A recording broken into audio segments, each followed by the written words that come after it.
You could say it's really a bias on my end, but her visual and her styling in this music video and really just the way that she handles the camera is top notch. So audio sync test, 1 2 3, 1 2 3.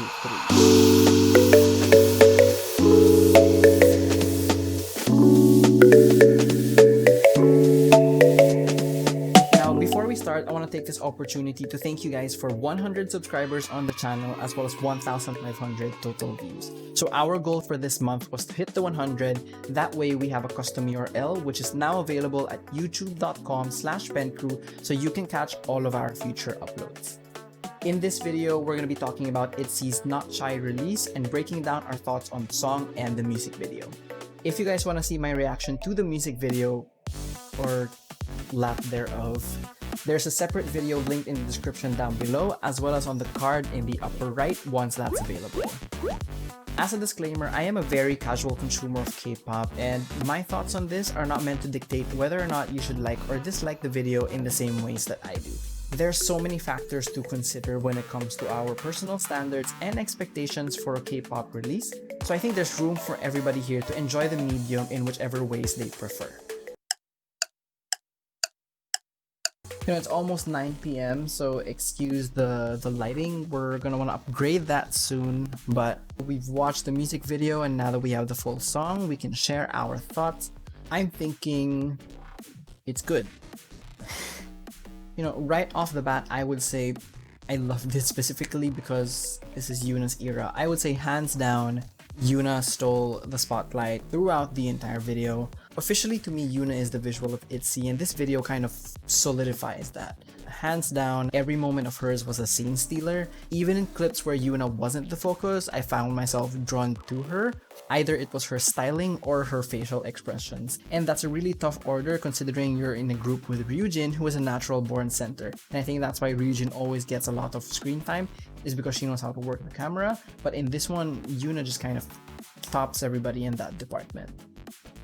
They were able to utilize Yulia's voice better in this song. Her vocals kind of carry this. I think they made a good use of her lower register in the first verse. Her voice in the bridge takes it like a step higher. And if they continue to use her like this, I think it would be good for her voice and also good for their discography in general. While Chaeryeong doesn't get a lot of screen time, I have to applaud her because in the ones that she does appear, she makes full use of the camera, and I really do think those shots were great. I think the production values are like unmistakably big 3.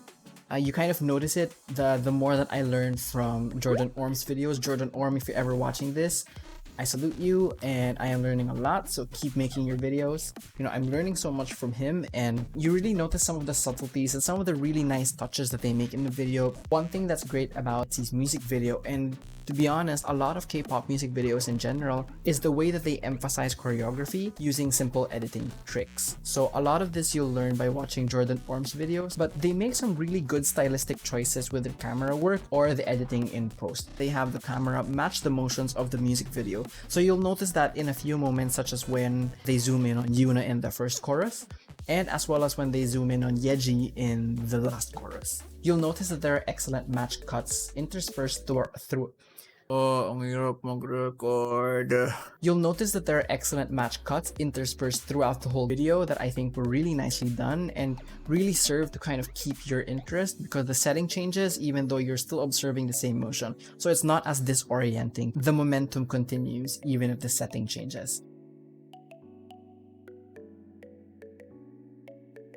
In terms of the music video, I did find that there were too many of the shots where they were driving, and I didn't really care for them that much. I really would have just loved to see more of them up close or more shots of them performing the actual choreography. And I do find that they make some missteps here and there. There are some shot selections that I feel weren't so great. If you guys saw the CGI on the vault when they were pulling out that cover, like, I'm sorry, but that was just a very cringe-worthy moment to me.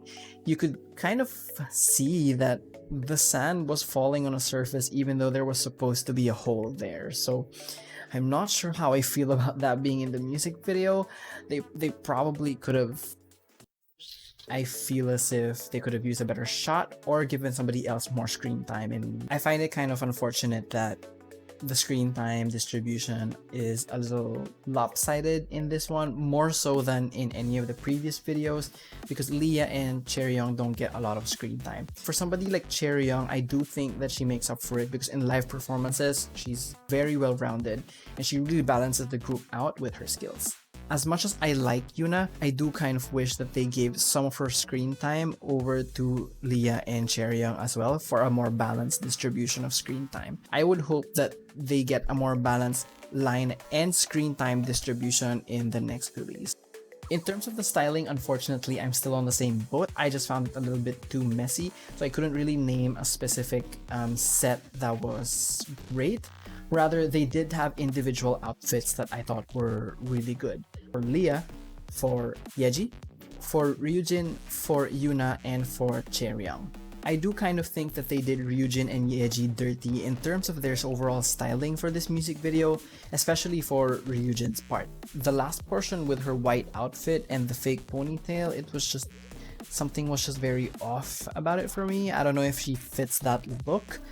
She does remind me of a specific K-pop artist in that one shot. Take it as you will, but it's not for me. For Yeji, however, Yeji's look is iconic in terms of her eyes, but styling was overall very safe, and none of it was really made to let her stand out. As much as her face is iconic and you really can't mistake her, I kind of do think that Yeji is a little too perfect to pull off a style such as this. I think for Yeji, it's a bit more challenging because when they did debut, Yeji had a very strong look and that creates a really huge impact. So it's kind of hard to top that standard when you come out that strong and then you have to maintain that consistency. So in saying that, her visual is still like very much up there, but in terms of the variety and the freshness of it, I think it's starting to wane on me a little bit. For Ryujin, it's also largely the same sentiment for me.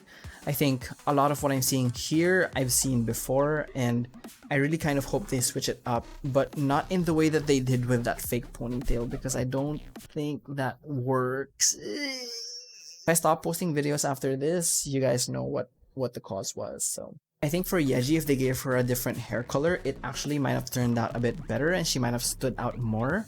But personally, I do kind of appreciate that Ryujin and Yeji take a step back in this era to give more time for the other members to shine, even though that spotlight was mostly eaten up by Yuna and her styling and her camera work. Overall, I would say that for this release, it was good. The overall song just sounded kind of flat to me, which isn't necessarily a bad thing. I just feel as if it didn't really go into any like extremely high places or any extremely low places. And I think they started off strong and then left it there. That way you can kind of listen to the song and kind of makes for easy listen. It's not as lively as their previous releases, but in saying that, I would listen to the song for a different reason than I would the rest of their title tracks. If I were to recommend this song, this is something that I would listen to during a workout probably, or when I'm working, because it sounds more motivational than it is hype. And previous ITZY songs were a lot of hype. From their entire discography so far, all of those songs are kind of hard to beat. So it's not as great as I had wanted it to be.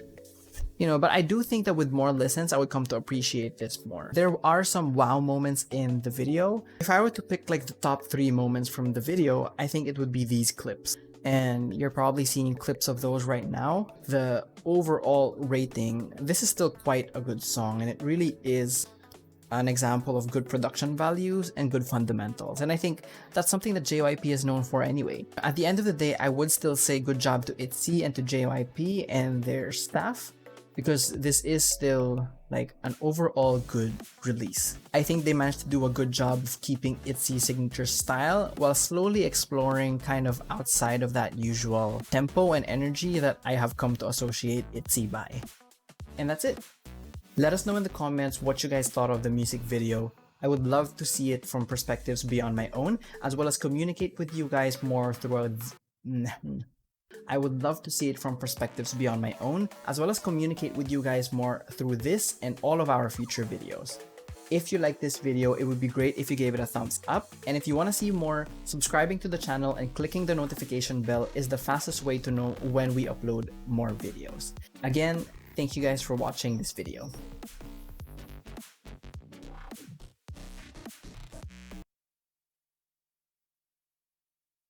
Woo. You can do this.